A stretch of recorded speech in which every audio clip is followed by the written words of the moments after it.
Consejeras y consejeros del Gobierno vasco, autoridades, señoras, señores, muy buenos días a todos. En nombre de Nueva Economía Forum me complace darles la bienvenida y agradecer su asistencia a este acto, nuevo acto de Forum Europa Tribuna Euskadi, primer acto de esta temporada, que organizamos, como siempre, con la colaboración y el patrocinio del Grupo Banco Santander.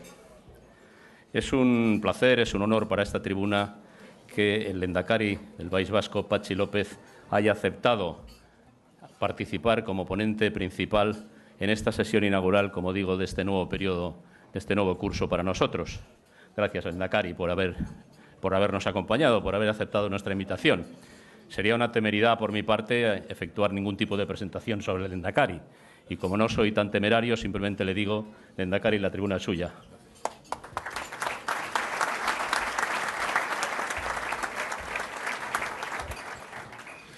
Egunon guztioi, eta mila esker etortxagatik, buenos días a todas y a todos y muchas gracias a los organizadores de este foro por la oportunidad que me ofrecen para exponer alguna de mis reflexiones y de mis propuestas en esta tribuna que, como no podía ser de otra manera, van a versar sobre lo que creo que realmente importa a la gente en la actualidad.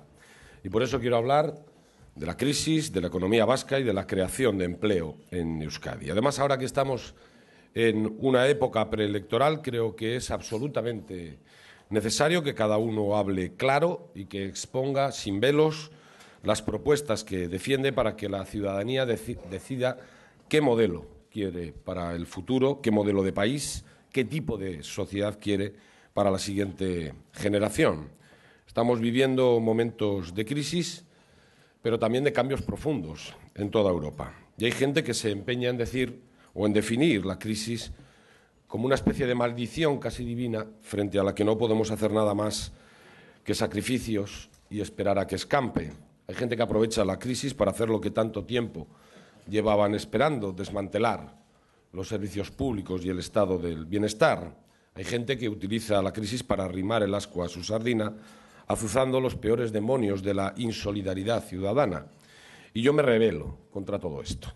Yo quiero reivindicar el valor de las ideas, la fuerza transformadora de las ideologías. Una y otra vez se nos cuenta que las ideologías han muerto, que la realidad es lo único que impera. Lo que pasa es que normalmente esta realidad viene impuesta por poderes económicos exentos de límites y de controles. Bueno, pues yo quiero reivindicar sin complejos los valores y los principios del proyecto socialdemócrata en toda Europa. Los valores de siempre, los ideales que le dieron fuerza y demasiadas veces hemos olvidado, incluso nosotros mismos. Estamos ante un nuevo siglo, un nuevo mundo, en el que la nueva modernidad que nos ha traído la globalización está cambiando de forma radical muchas cosas, pero la persona permanece. Los valores sociales para la convivencia y la libertad permanecen, y los ideales de igual dignidad, igualdad de oportunidades unida al progreso colectivo deben permanecer. Así que voy a empezar con una afirmación que ha sido silenciada demasiado tiempo. La economía es un bien público y debe estar al servicio de la sociedad. Y por ello incumbe a la ciudadanía y a sus representantes a adoptar las decisiones que afectan a su futuro. Y por lo tanto hay que recuperar la primacía de la política con mayúsculas, para gobernar la economía y definir algún tipo de control sobre los poderes financieros y especulativos sin control. Porque durante demasiado tiempo se nos ha contado que la economía no tenía que estar sujeta a la política. Nos han creado un mito sobre el mercado como si fuera un fenómeno de la naturaleza, pero la abstracción del mercado no existe.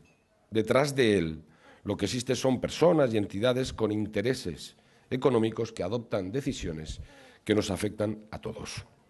Cuando alguien ha reivindicado la autonomía o la independencia total, diría yo, de los mercados, lo que en realidad pretendían era dejarlos fuera de todo control, dejar fuera de todo límite y de todo control a los poderes financieros. Y ya hemos visto lo que ocurre cuando se les deja sin control y sin límites, que nos han traído la crisis y la recesión.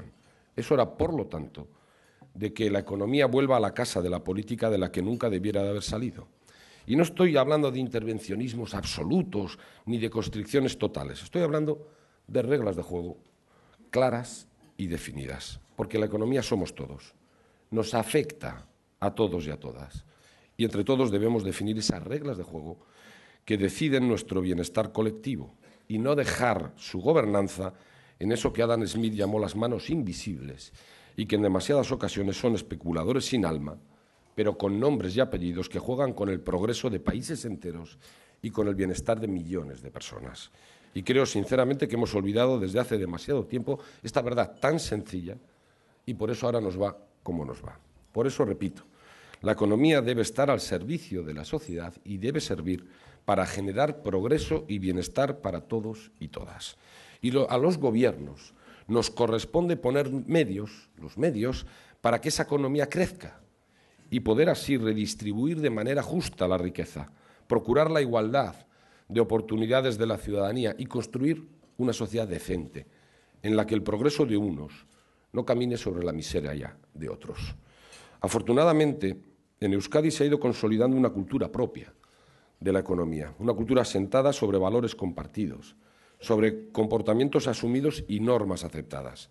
En Euskadi tenemos fuerza económica porque hemos interiorizado la economía y el progreso como un esfuerzo colectivo, como una responsabilidad de todos, asumiendo cada parte su propia responsabilidad y reconociendo a cada uno su esfuerzo. Permítame que en este sentido diga que la empresa vasca es especial, porque todos hemos comprendido que la empresa es el ámbito, el lugar de creación de riqueza. Todos hemos asumido que la empresa, como campo de batalla, era el anuncio de la ruina colectiva. Sabemos que la empresa es también un equilibrio, a veces inestable, de intereses y de agentes con objetivos propios, y creo que lo estamos resolviendo de forma razonable. De hecho, la crisis ha sido un escenario en el que hemos podido ver con claridad esta defensa de la empresa como un esfuerzo colectivo para mantener el empleo y el futuro económico de Euskadi, y eso ha hecho que resistiéramos mejor. Pero con resistir no basta. Tenemos que crecer.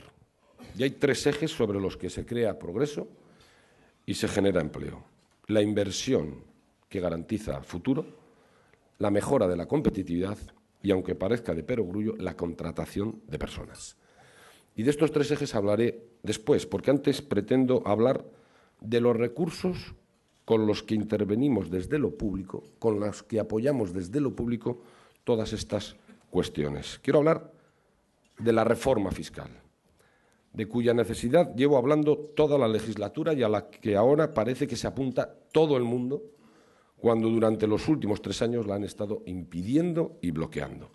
La fiscalidad es un elemento central de la regulación de los flujos económicos y de la redistribución de la riqueza y de los esfuerzos. Es lo que da cobertura a las políticas públicas para la reactivación de la economía. La fiscalidad no es el recaudador del rey que esquilma a la gente. La fiscalidad justa es un elemento sustancial integrado en el complejo mundo de la economía. Por eso, cuando se habla de política económica, hay que hablar de fiscalidad. Y en tiempos de crisis, además, la fiscalidad es el esfuerzo compartido de todos y tiene un especial significado, porque es la mejor forma de buscar la cohesión social. La gente debe saber, tiene que saber y ver que cuando hay que hacer esfuerzos, todos nos apretamos el cinturón. Todos. Que no solo los de siempre son los que llevan en solitario sobre sus hombros la carga de una crisis global. Verán, en Euskadi tenemos una presión fiscal menor que en los países más prósperos de Europa, esos países a los que siempre nos queremos parecer. Si tuviéramos una presión similar, por ejemplo, el Gobierno vasco tendría hoy un presupuesto un 25% mayor. Tendríamos un 25% más de recursos, unos 2.000 millones de euros adicionales para hacer frente a la crisis, para ayudar a crear empleo, para ayudar a nuestra economía, para mantener los servicios públicos. Y no estoy diciendo que tengamos que ir a esa situación de golpe. Todavía tenemos que hacer muchas cosas antes para que esa mayor presión fiscal sea acorde también a los derechos, a las prestaciones, a los servicios que tienen esos países. Pero hay que avanzar en esa dirección. Y también quiero aclarar que decir que tenemos una presión fiscal menor no quiere decir que todos pagamos pocos, no, ni mucho menos. Esto es como la estadística del pollo. Hay gente que se come el pollo entero y otros que se tienen que conformar con olerlo. Hay gente que paga religiosamente, la inmensa mayoría, y otros que buscan la forma de no pagar. Y la forma de aumentar la presión fiscal no es haciendo pagar más a los que ya pagan, sino haciendo pagar a los que no pagan o pagan menos de lo que les corresponde. Por eso, decir que una persona que cobra 1.500 euros al mes paga el 23% en IRPF y que alguien que gana 1 millón de euros en dividendos paga menos, un 22%, por mucho que se empeñe alguno, no es demagogia. Esto es una injusticia y hay que corregirlo. No es lógico tampoco, y los datos son así, que los trabajadores paguen un 40% más de media que aquellos que no están sujetos a una nómina. Y esto no se puede tolerar y también hay que cambiarlo. Y cuando todos los informes de los expertos calculan que en Euskadi el fraude fiscal puede llegar a más de 2.500 millones de euros, es decir, todo el presupuesto de educación de este país, no es aceptable que se nos diga que no se pueden hacer planes conjuntos entre las haciendas para combatir, para perseguir mejor a los defraudadores. Y nosotros vamos a insistir una y otra vez en que hay que mejorar la lucha contra el fraude mientras seguimos esperando a que nos expliquen por qué se niegan, a que nos digan cuál es el problema.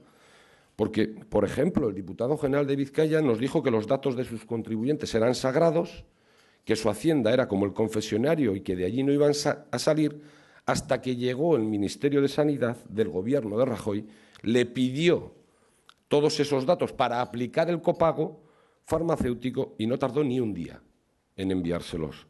Y hoy, por ejemplo, en todas las farmacias de Euskadi están todos los datos fiscales de todos los contribuyentes de este país. Es decir, para luchar contra el fraude no, para el copago sí. Y esto tampoco es demagogia, es una realidad injusta que nosotros queremos cambiar con una reforma fiscal. Y parto de la base de que una reforma fiscal justa debe tener también seguridad jurídica, que no se puede andar cambiando cada año. Por eso creo necesario un pacto fiscal en Euskadi y para toda Euskadi. Para toda Euskadi, porque no es de recibo que en un país tan pequeño como el nuestro acabemos teniendo 3 fiscalidades radicalmente diferentes. No es lógico que un ciudadano guipuzcoano, por ejemplo, pague mucho más o mucho menos que un alavés o que un vizcaíno, porque eso no es construir un país vertebrado y una sociedad cohesionada, eso es un puzzle de desigualdad poco soportable. Y esto puede suceder de manera mucho más notable en muy poco tiempo. Y tenemos que evitarlo. Y tendremos que acordar una reforma a largo plazo, una reforma que toque la letra pequeña, la normativa, para que en un tiempo razonable tengamos una fiscalidad más justa y más equitativa en Euskadi. Pero además es necesario tomar medidas inmediatas y algunas de coyuntura, específicas, para hacer frente a la crisis. Y es que hay cosas que no pueden esperar porque ya han esperado demasiado. Por eso propongo aplicar algunas medidas temporales para 3 años que no pretenden ser una reforma definitiva, pero sí paliar de forma inmediata los desequilibrios más manifiestos. Por ejemplo, propongo aumentar el tipo al 60% durante 3 años a los sueldos superiores a 120.000 euros. Creo que si los funcionarios, los trabajadores, los pensionistas, los parados, los pequeños empresarios, los autónomos se han cargado buena parte de los sacrificios, consecuencia de la crisis, las personas que tienen ingresos superiores a 120.000 euros pueden y deben hacer un esfuerzo especial durante esta crisis porque son parte de una sociedad que también ha hecho un esfuerzo para que puedan tener estos ingresos. Propongo crear un impuesto de grandes fortunas que sustituya al impuesto de patrimonio. Todas las personas con un patrimonio superior a 1,5 millones de euros tendrán un impuesto especial de solidaridad. Queremos cambiar el impuesto de sociedades y que en el futuro sea impuesto sobre beneficios empresariales. Porque no es verdad que los socialistas queramos arrancar más impuestos a las empresas con dificultades o a las que hacen enormes esfuerzos para no cerrar, para mantener los puestos de trabajo. No queremos castigar a los que innovan, a los que crean trabajo. Queremos que sea un impuesto que grave realmente los beneficios empresariales. Eso es lo que queremos. Y por eso propongo reducir el impuesto al 18% para todas las empresas con menos de 25 trabajadores. porque son las empresas que mayor esfuerzo están haciendo para mantener el empleo en Euskadi. La mayoría de nuestra gente trabaja en una empresa pequeña. Creo que es justo bajar ese impuesto, el impuesto de estas empresas, del 24 al 18 a cambio de que sigan haciendo un esfuerzo mayor, si cabe, para mantener los puestos de trabajo y crear otros nuevos. Y vamos a revisar las diferentes exenciones y bonificaciones que no están cumpliendo su objetivo, primando a las empresas que reinvierten y generan empleo, que es lo que necesitamos en este momento, y gravando con 3 puntos más durante 3 años el tipo actual a las empresas con beneficios superiores a 2 millones que no lo hacen, que no reinvierten y que no generan empleo, porque son las empresas que tienen beneficios las que tienen que hacer un esfuerzo corresponsable por la generación de puestos de trabajo. Estas son algunas de las medidas que creo que de forma urgente y, como digo, transitoria, propondré que se adopten en el conjunto de Euskadi para hacer frente a la crisis, para tener una suficiencia financiera con la que intervenir en los 3 ejes de los que hablaba al principio de mi intervención y también para sostener el estado del bienestar, los servicios públicos, garantía de la igualdad en este país y las políticas sociales, garantía de solidaridad en Euskadi. Ya hablaba antes, primero, inversión en futuro. Hoy invertir en futuro quiere decir invertir en 3 cuestiones que pueden parecer dispares, pero que son absolutamente complementarias. Invertir en conocimiento, en infraestructuras y en relaciones laborales. Hoy, casi el único valor añadido con el que podemos competir con las economías desarrolladas es el conocimiento. El conocimiento es el requisito básico del producto tecnológicamente avanzado. Por eso, la inversión en educación, en investigación y en innovación es algo a lo que ni podemos ni vamos a renunciar. Quien recorta en esto, pensando que así ahorra, lo que está es cumpliendo el dicho de pan para hoy y hambre para mañana, porque estará lastrando de manera irresponsable a su país. Aquí hacemos lo contrario. Solo le voy a dar 2 datos. Este año, por primera vez, la UPV, la Universidad Pública, aparece en las listas de las mejores universidades del mundo. Nuestra apuesta por reforzar el conocimiento está dando resultado. Y también, por primera vez, en Euskadi dedicamos más del 2% de nuestro Producto Interior Bruto a I+D. Y esto está ayudando a muchas de nuestras empresas a ser más competitivas. Bueno, tenemos que seguir en esta dirección y tenemos que seguir invirtiendo recursos para mantener esta dirección. Invertir en futuro es también invertir en infraestructuras que nos conecten con el mundo, que agilicen el tráfico de personas, de mercancías, que nos doten de una capacidad logística puntera, no paralizarlas, no retrasar el redesarrollo de un país que necesita de estas infraestructuras para mejorar también así su competitividad conjunta. Otro dato sobre esto. Este Gobierno ha hecho una apuesta decidida por el tren de alta velocidad en Euskadi como una infraestructura de futuro y de conexión con Europa.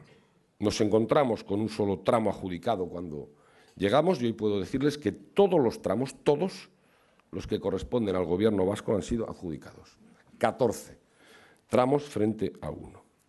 E invertir en futuro es también fomentar unas relaciones laborales que se adecúen a las necesidades de los nuevos tiempos. Unas relaciones laborales que entiendan, como decía antes, la empresa como una alianza para generar riqueza y empleo.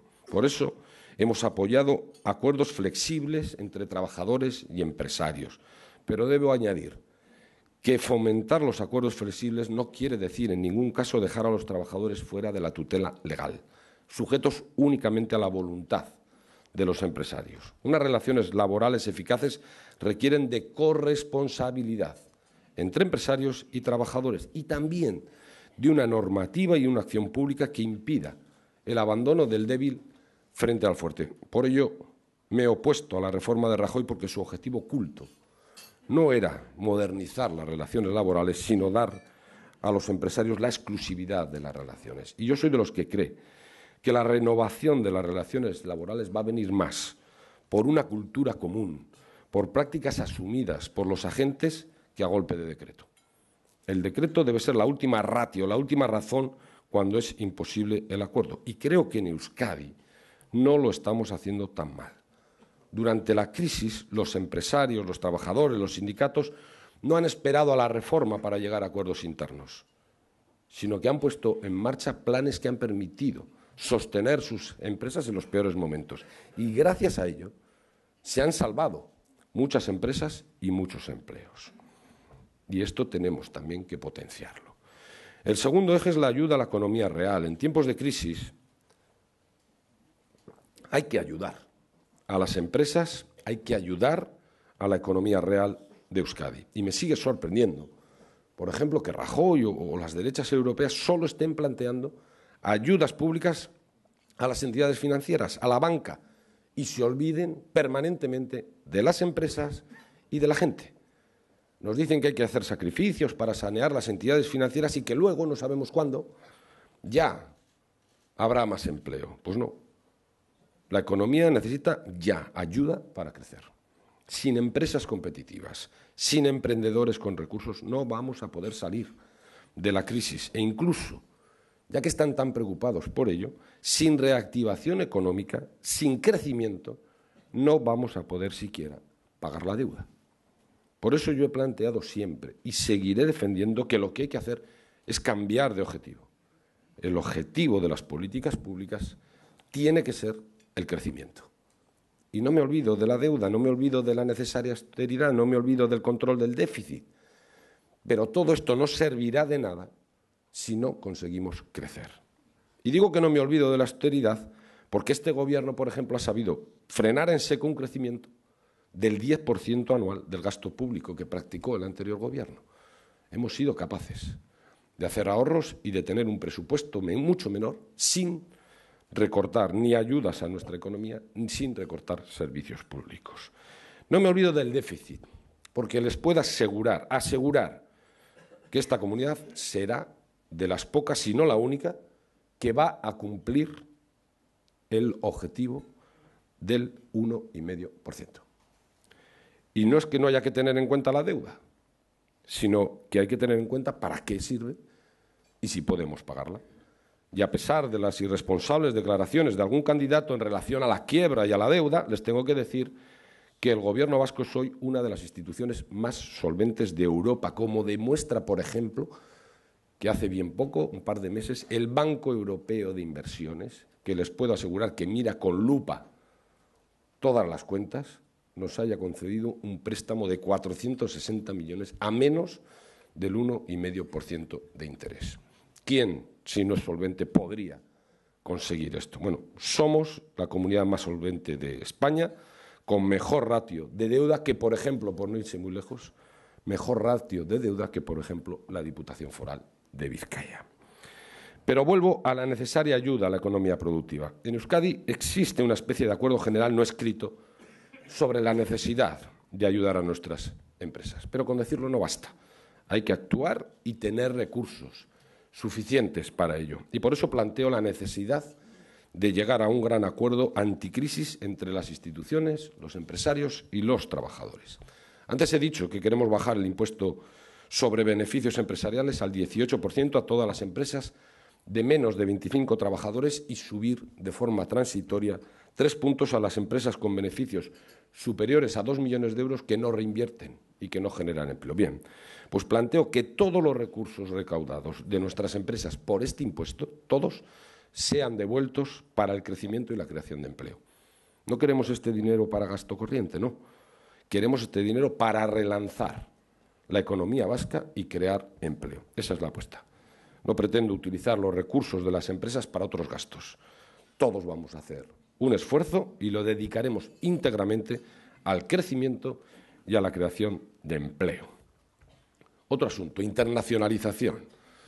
Creo que tenemos que seguir haciendo esfuerzos para ayudar a nuestras empresas en la búsqueda de mercados, de oportunidades y de capitales nuevos. Hemos viajado por el mundo con nuestros empresarios, hemos abierto nuevas oficinas de la SPRI en numerosos países para ayudarles en sus relaciones internacionales. Cuando entramos al Gobierno, nuestra economía exportaba 14.945 millones de euros. El año pasado exportamos 21.076, la mayor cifra obtenida en la historia de Euskadi, pero solo con oficinas, solo con misiones comerciales no es suficiente. Tenemos que seguir reforzando las apuestas y los programas de internacionalización. También para que nuestra gente, nuestros jóvenes, estén preparados para enfrentarse al reto de la globalización, fomentando las prácticas de jóvenes titulados en empresas, en nuestras empresas de calidad en el exterior. Cuando llegamos al Gobierno se dieron 28 becas a 28 jóvenes. Este mes de septiembre irán 550 a diferentes empresas con ayudas del Gobierno vasco. Y junto a este programa, el día 7 se ha publicado la convocatoria de ayudas destinadas a la contratación en prácticas de jóvenes en centros de trabajo de empresas vascas situadas en el exterior y esperamos que antes de final de año se firmen más de 450 nuevos contratos para ello. Estas son las líneas por las que tenemos que seguir avanzando. Tenemos que dedicar recursos a la fundamental y esto forma parte de lo fundamental. Por lo tanto, ampliaremos estos programas. Mejorar la financiación de nuestras empresas. Este año hemos hecho un gran esfuerzo poniendo en marcha avales por un valor de 2.180 millones y hay que seguir en esta tarea. Y por eso propongo ampliar todos estos fondos con acuerdos conjuntos entre el Gobierno vasco y las diputaciones forales. Tenemos que unir esfuerzos. Es verdad que colaboramos en algunos programas, pero yo creo que es necesario hacer planes conjuntos, Gobierno y diputaciones, para ampliar estos recursos que dan respuesta a uno de los principales problemas que tiene nuestro tejido empresarial y no caer en duplicidades que mermen su eficacia. Sumar recursos y esfuerzos para dar respuesta a uno de los principales problemas que tienen nuestras empresas. Mejora de la competitividad. Es necesario seguir trabajando en esa mejora con inversiones en I+D y con captación de talento. Antes decía que invertimos más de un 2% de nuestro PIB en I+D. Bueno, pues tenemos que hacer que esto fluya, que llegue a nuestras pymes, porque de momento, salvo honrosas excepciones, fundamentalmente son las grandes empresas las que están innovando de verdad en este país.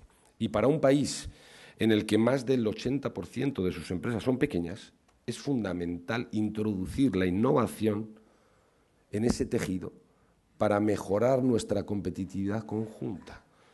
Es decir, todo lo que invertimos en I+D tiene que ser permeable para que llegue también a la base de nuestro tejido industrial.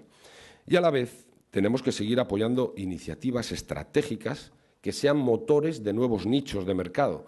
La colaboración público-privada como palanca de impulso de proyectos, de nuevos proyectos que sitúen a Euskadi en lo que está por venir, como hemos hecho con el coche eléctrico y la red de electrolineras, como hemos hecho con las redes inteligentes, con el gas, etcétera, etcétera. Euskadi tiene que prever desde ya por dónde se va a mover el mundo dentro de unos años y tiene que estar ahí. Y esa colaboración público-privada con empresas tractoras es lo que nos va a permitir estar en primera línea cuando todo esto se desarrolle y por eso tenemos que seguir apostando por estos proyectos estratégicos que además están funcionando extraordinariamente bien. Y el último eje del que hablaba es la contratación de personas que pertenecen a colectivos especialmente afectados por la crisis. Sí, la contratación de personas desde lo público. Programas que ayuden a las empresas a contratar o programas públicos de contratación que son necesarias, especialmente en tiempos de crisis. Pero permítame que previamente les aporte unos datos sobre estas críticas que se vienen haciendo a este Gobierno en relación al paro, al desempleo en Euskadi, porque Euskadi tiene hoy una tasa de paro que es la mitad de la media española, similar al conjunto de la zona euro, y esto es la primera vez que sucede. Es la primera vez que en medio de una crisis Euskadi tiene menos paro que el resto de España. La primera vez. ¿Y cómo se ha comportado el empleo en Euskadi desde que empezó la crisis? Pues bien, 2 de cada 3 puestos de trabajo perdidos durante esta crisis se perdieron en el último año del Gobierno anterior. Solo con que en ese último año el descenso de ocupados hubiera sido similar a la media de la caída de la ocupación durante esta legislatura, ahora la tasa de paro en Euskadi sería del 8%. Similar a la de Dinamarca, 3 puntos por debajo del paro en la zona euro. Claro, lo digo porque hay quien dice cualquier cosa con tal de criticar a este gobierno y no todo vale, porque la realidad es tozuda. No quiero restar ni un ápice de preocupación a la situación en la que vivimos. Queda mucho por hacer y lo estamos intentando. Pero este gobierno, en las peores circunstancias económicas, ha sido quien mejor ha defendido el empleo en Euskadi en una época de crisis. Y para seguir haciendo, digo que no voy a renunciar a la contratación directa de personas en situación de desempleo. Durante esta legislatura hemos puesto en marcha diferentes proyectos de contratación, desde ayudas a la contratación de personas con minusvalías, a desempleados en colaboración con los ayuntamientos, y ahora creo que debemos de avanzar en programas que ayuden a contratar a personas desempleadas a las que se le haya acabado el subsidio y en programas de contratación de jóvenes con formación. Dos programas que creo que son fundamentales y a los que este Gobierno no va a renunciar. Estamos concretando los datos, cuantificándolos, porque les puedo asegurar que esto va a formar parte de nuestra propuesta. Y termino ya. Esta es la parte de la política que ha practicado este Gobierno y algunas de las propuestas de futuro. Pero quiero, al finalizar, lanzar un mensaje también de esperanza. Cuando se oye tanto ruido, cuando algunos buscan el shock de la población para imposibilitar su iniciativa, cuando solo se anuncian catástrofes y se busca el sálvese que pueda, yo creo en Euskadi. Yo creo en las gentes de este país. Creo en la capacidad de nuestras empresas. Creo en el esfuerzo y el trabajo bien hecho de los trabajadores y trabajadoras de Euskadi. En Euskadi estamos haciendo frente a la crisis de otra manera, con esfuerzos compartidos. Y en Euskadi podemos salir de la crisis, podemos salir reforzados, consolidándonos como referente regional en Europa, como ya lo estamos siendo en muchas cosas. Yo creo que ese es el objetivo y por él nuestra obligación es sumar fuerzas y esfuerzos, y lo haremos. Eskerrik asko.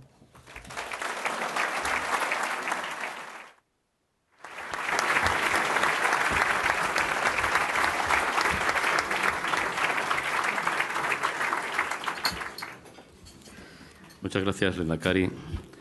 Pasamos, si le parece, al coloquio. Venga. Y por empezar por lo más actual, casi todas las interpretaciones, usted se ha referido a ello ampliamente en su intervención, pero siempre que se habla de reforma fiscal, todo el mundo se pone la mano encima del bolsillo y dice esto me va a costar más, me va a salir caro. ¿Está justificado? Yo acabo de decir que no va a costar más a la inmensa mayoría de los ciudadanos y de las ciudadanas de este país, que va a costar algo más a quien tiene mucho más. Y creo que está suficientemente justificado, ¿no? Lo decía antes. En medio de la crisis, en este país han hecho esfuerzos los funcionarios. Se les ha recortado el sueldo, ahora parece que se les quiere quitar la paga extra, se han acabado con políticas de sustituciones de cierto tipo, etcétera, etcétera. Han hecho esfuerzo los trabajadores, que han visto reducidos sus salarios, que muchos han perdido el empleo. Han hecho esfuerzo los parados, que han perdido su puesto de trabajo. Han hecho esfuerzo los pensionistas, que han visto congeladas sus pensiones y que incluso, aunque alguno anunció que se les subía la pensión, cuando les subieron también los impuestos, perdieron dinero, poder adquisitivo. Han hecho esfuerzos casi todo el mundo. Yo creo que es de recibo que si queremos aplicar la justicia y la equidad en las cargas de lo que supone una crisis, ahora quien más tiene también haga un esfuerzo complementario y añadido en medio de una crisis. Además, ¿está justificado? Sí. ¿Creemos o no creemos que el objetivo tiene que ser crecer? ¿Creemos o no creemos que hay que ayudar a nuestra economía productiva, a nuestras empresas? ¿Creemos o no creemos que hay que poner las condiciones para que podamos generar empleo y crecer? Pues esto no viene del aire. Esto viene de los recursos públicos. Y los recursos públicos se obtienen de la fiscalidad.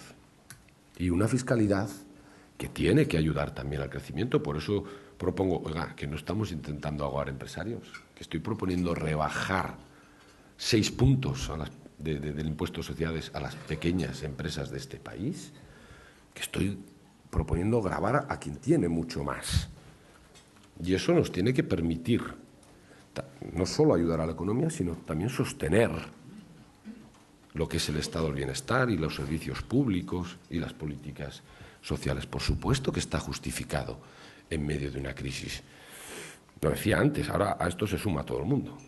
Y me pueden decir por qué hoy sí es necesario y ayer no.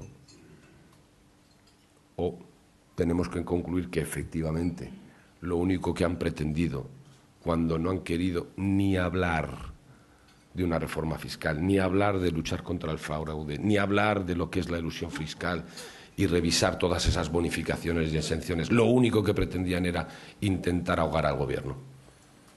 Intentar que no pudiéramos tener recursos para intervenir en la economía real y para sostener el estado del bienestar. Alguien me lo tendrá que explicar. Hay varias personas que se refieren a la eficiencia del sector público y preguntan si no hay algún despilfarro pendiente de solucionar, y también preguntan qué pasa con aquel informe de las duplicidades que se hizo hace algún tiempo y que no se sabe si ha tenido alguna plasmación en decisiones concretas. Bien,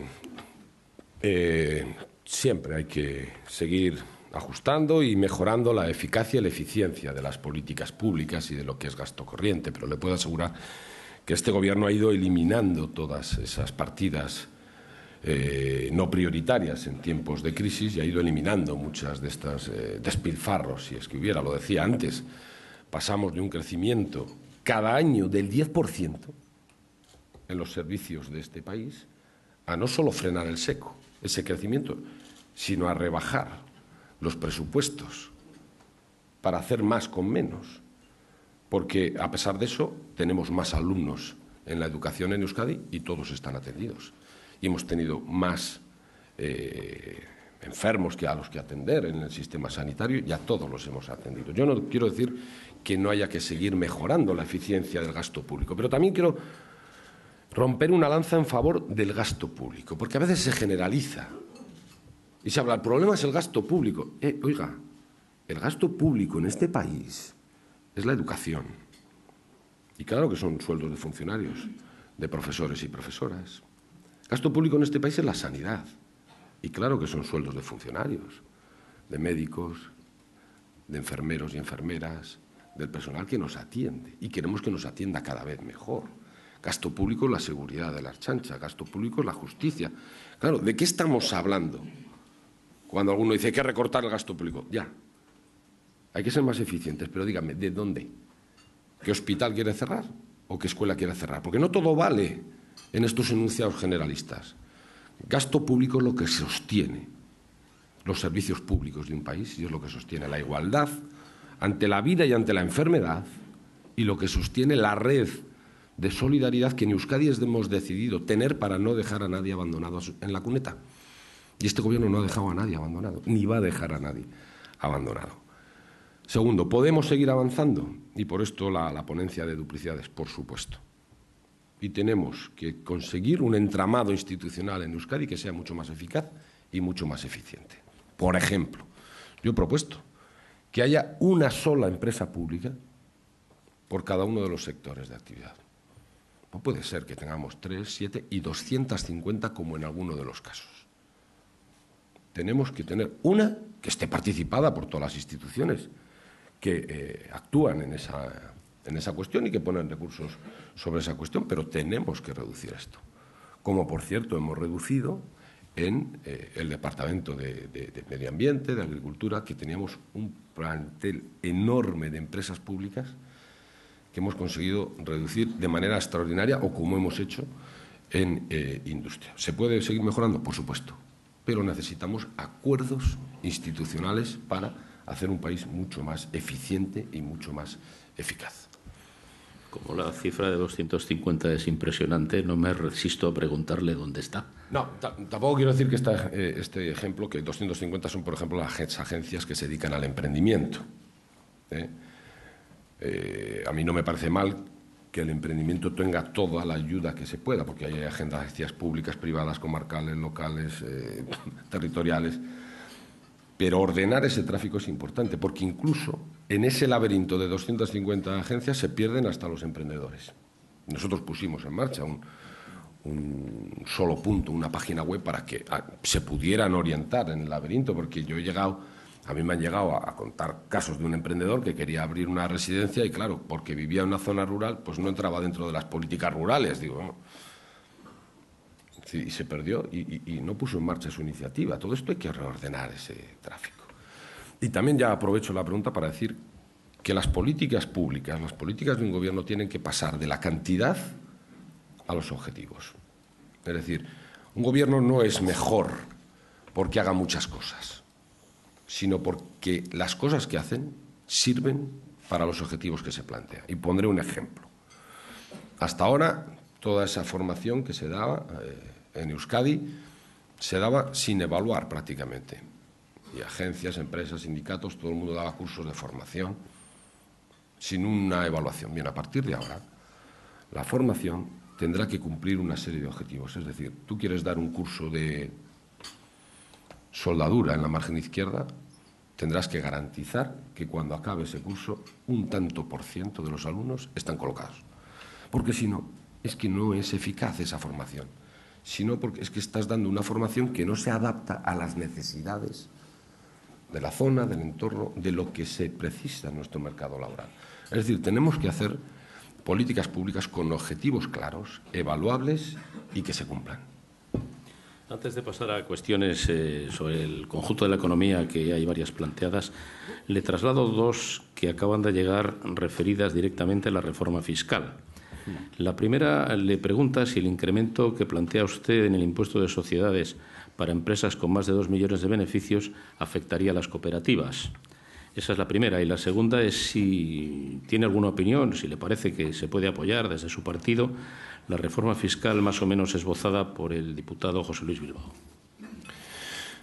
Lo primero, estaba hablando de esos 3 puntos, aquellas empresas que tienen beneficios de más de 2 millones y que no reinvierten en la empresa. Es decir, no. Tratar igual a los que se comportan de manera desigual es lo más injusto que hay. Y, por lo tanto, debemos de determinar, efectivamente, quién reinvierte, quién genera empleo. Y, por lo tanto, a partir de ahí, según esas características, a todo el mundo.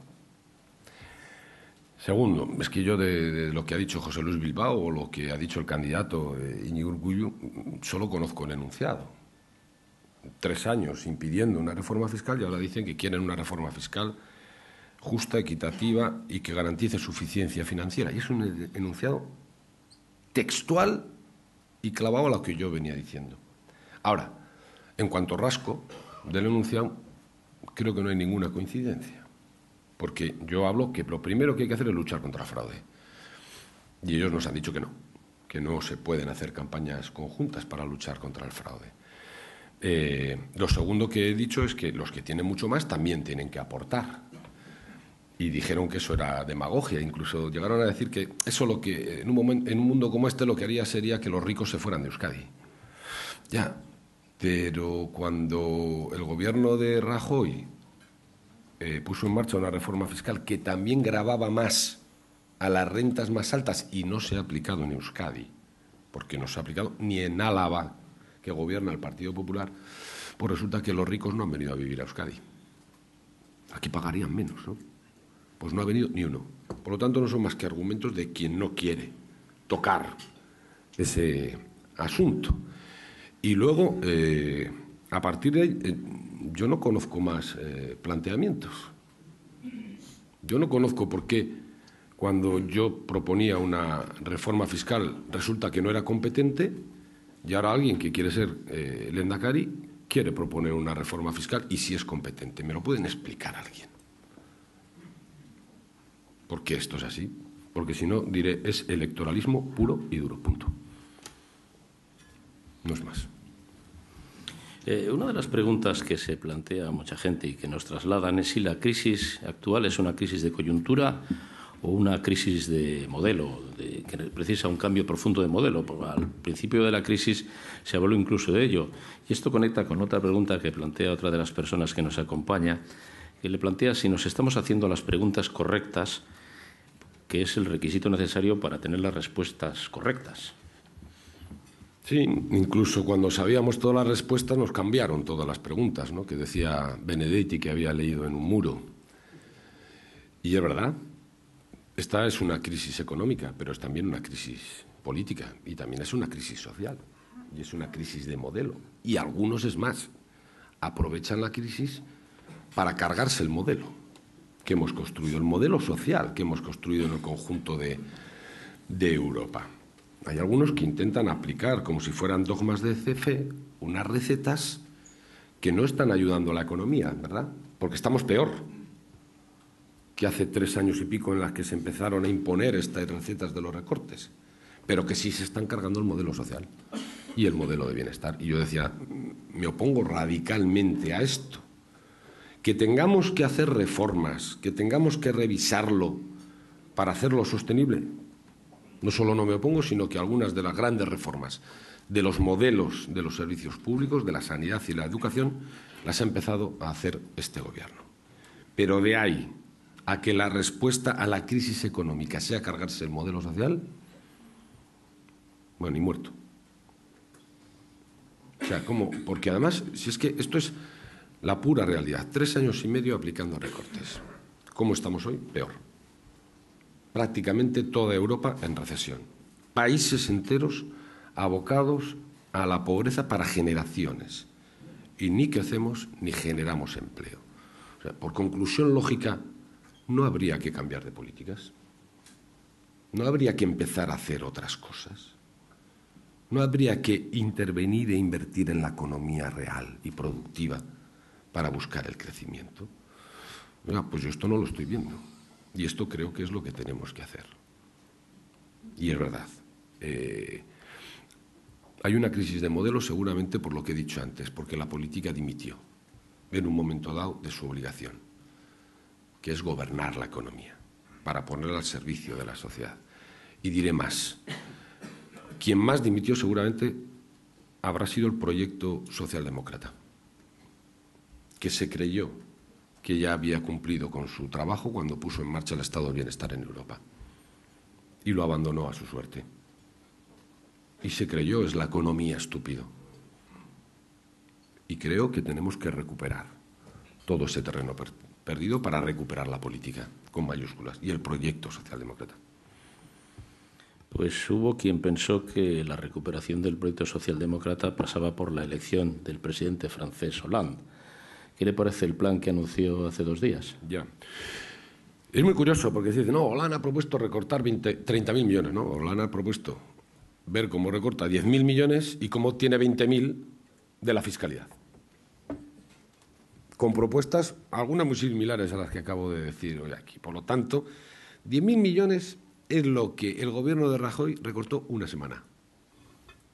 Nos presentó un presupuesto y a la semana siguiente recortó 10.000 millones más en educación y en sanidad. Para toda Francia, 10.000 millones es bastante más suave que las políticas que se han aplicado aquí. Porque los 30.000 millones no son de recortes, son de obtención de recursos a través de una fiscalidad diferente.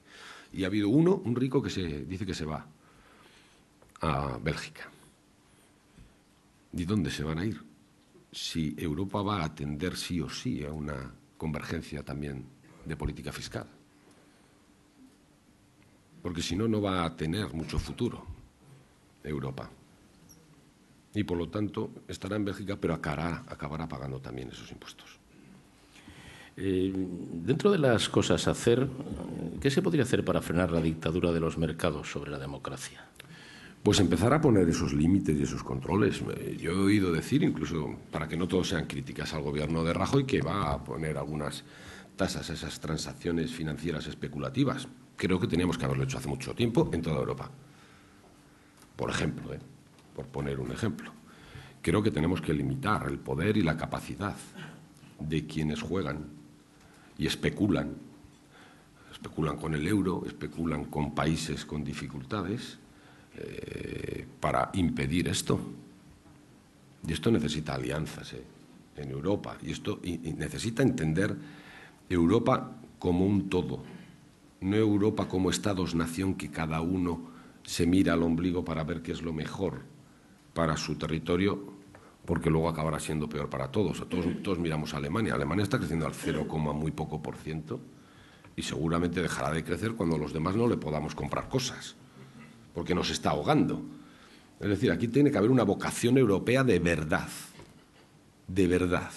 Otro ejemplo, ¿por qué los países nórdicos, que parece que están en mejor situación, en lugar de hacer presupuestos restrictivos, no los hacen expansivos para que nos puedan dar algo de vida a los países del sur, que estamos peor, y podamos incluso vender más o intervenir más en esa economía? ¿Por qué estamos haciendo las políticas no anticíclicas, sino al revés?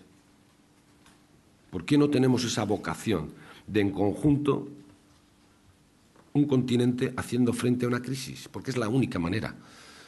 No somos islas. Es la única manera de enfrentarnos de verdad a lo que significa la globalización de los mercados especulativos. Quiero decir, yo no estoy en contra de los mercados, ni mucho menos, al revés.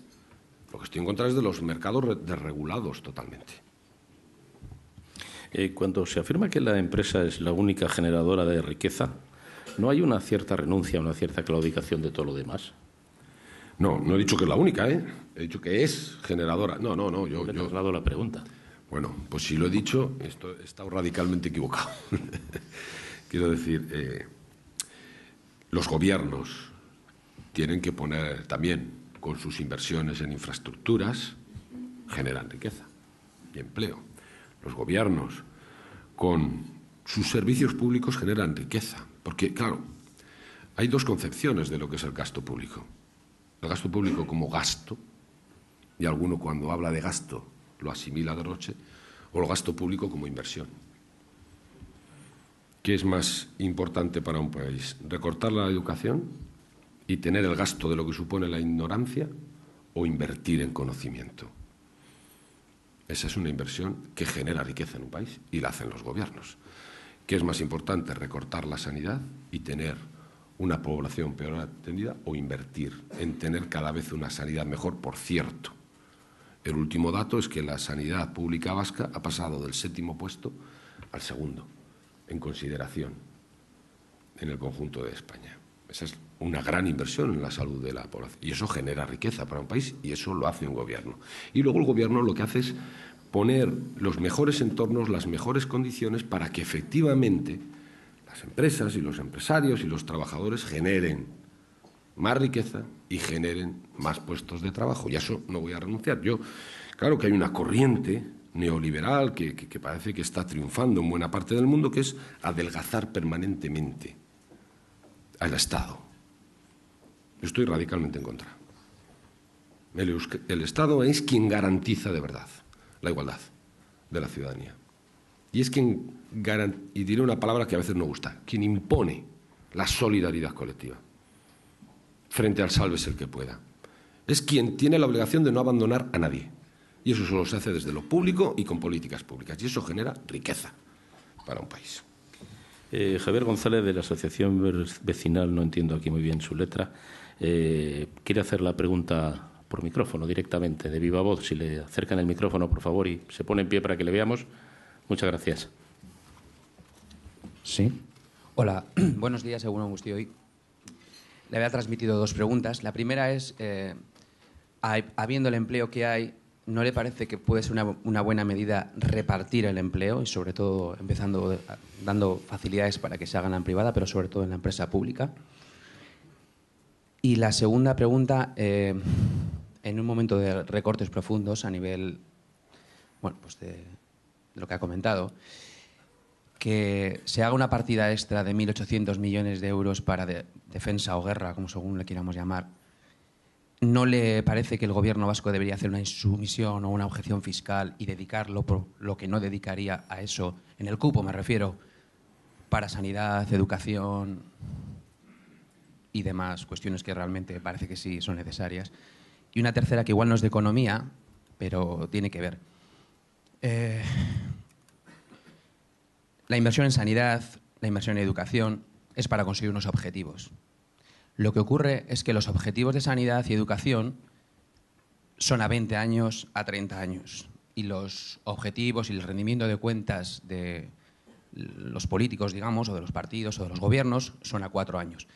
Hay una incompetencia. ¿No le parece que sería interesante hacer un pacto con todas las fuerzas y con todos los movimientos sociales para sanidad, educación, y hacer un proyecto a 20 años decidido de forma colectiva, no solo por el Gobierno, sino por el resto de fuerzas políticas y sociales, de manera que realmente se vayan a objetivos claros de sanidad y educación que se puedan revisar a los 20 años y no a los 4 años? Bueno, dice sí, primero que si no soy partidario del reparto del empleo. Yo soy más partidario de crear empleo. Estas fórmulas de reparto del empleo que se han intentado aplicar en otras partes, y recuerdo la reducción de la jornada para que se generara empleo, y esto, uno de los abanderados fue, por ejemplo, Francia, pues la verdad es que los resultados que ha tenido han sido más bien pobres y más bien escasos y no ha funcionado prácticamente. Por lo tanto, yo creo que debiéramos de centrar nuestros esfuerzos en crear empleo, en generar nuevos empleos, en capacitar a nuestra gente para que pueda dar respuesta a las nuevas competencias y nuevas habilidades que se están pidiendo cada día en el mercado laboral. Ahora bien, creo que debemos de hacer también un esfuerzo para cambiar ese paradigma que decía que solo cuando una economía crece a más del 2,5% genera empleo. Debemos de ser capaces de generar empleo no creciendo tanto. Y debemos de buscar nuevos nichos que nos permitan generar empleo nuevo, diferente. Y creo que hay que explorar, y con toda contundencia, por ejemplo, dos espacios: el empleo del tercer sector y el empleo verde, que van a tener con seguridad mucho futuro.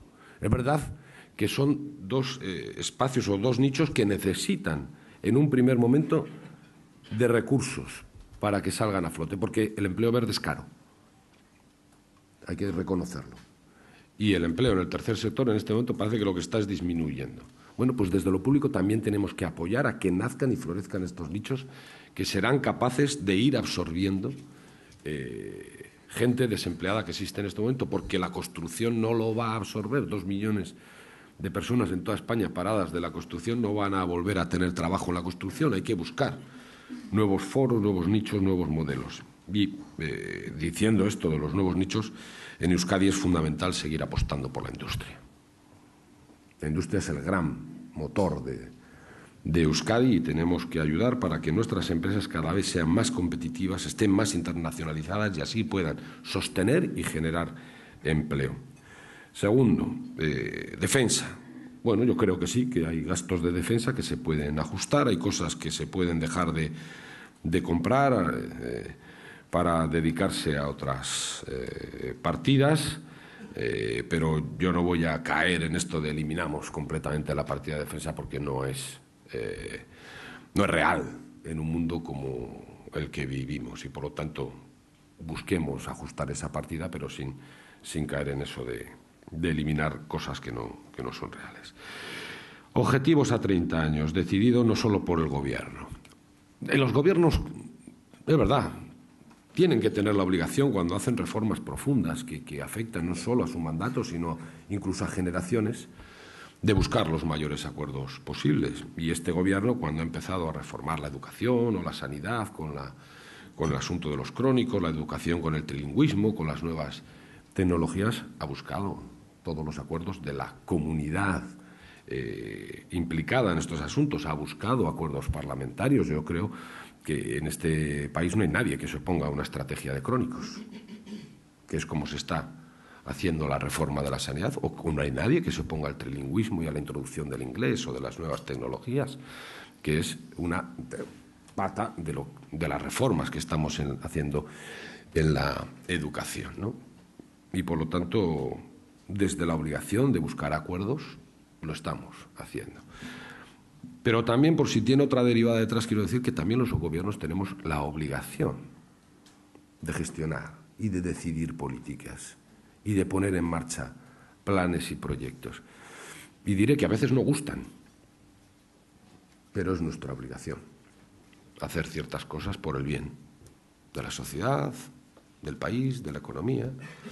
Y esto de tener que refrendar absolutamente todas las políticas no nos llevaría más que a la paralización de un gobierno y de un país, ¿eh? Por lo tanto, la mayor implicación posible de la ciudadanía, pero sin llegar a paralizar al país. Pasamos a temas políticos. Los dos primeros que le voy a trasladar son de actualidad, aunque muy diferente. Primero, le preguntan su opinión sobre la excarcelación ratificada ayer por la Audiencia Nacional y la demanda de la izquierda abertzale de hacer otro tanto con otros 13 presos en situación de enfermedad. Un país lo que tiene que hacer es aplicar la ley y el Estado de Derecho. Es lo que se ha hecho. Pues ya está.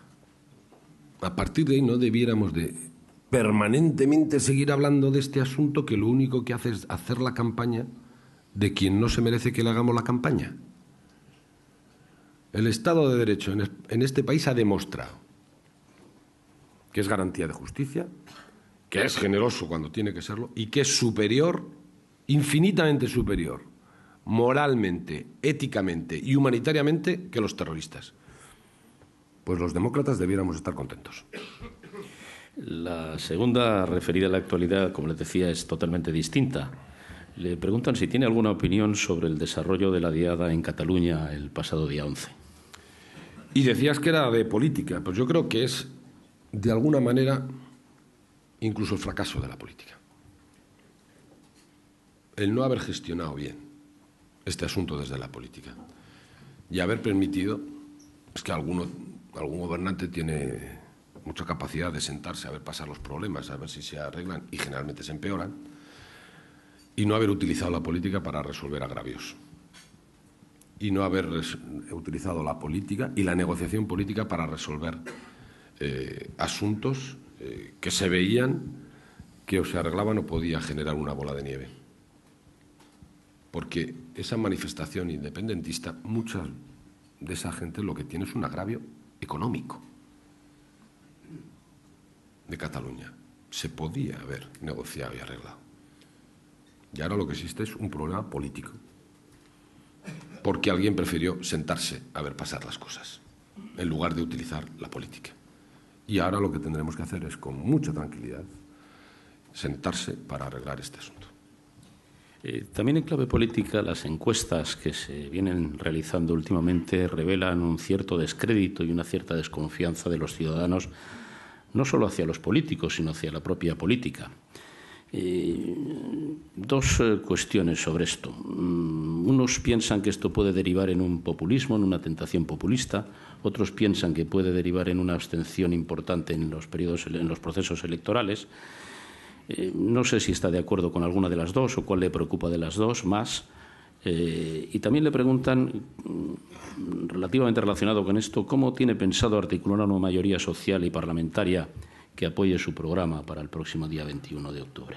Bueno, primero, me preocupa y profundamente el alejamiento de la ciudadanía de los políticos y de la política, porque, que yo sepa, no hemos inventado, no hemos sido capaces de poner encima de la mesa otra herramienta que no sea la política para cambiar las cosas, para transformar realidades injustas. La ciudadanía no tiene otra herramienta que no sea la política para cambiar las cosas.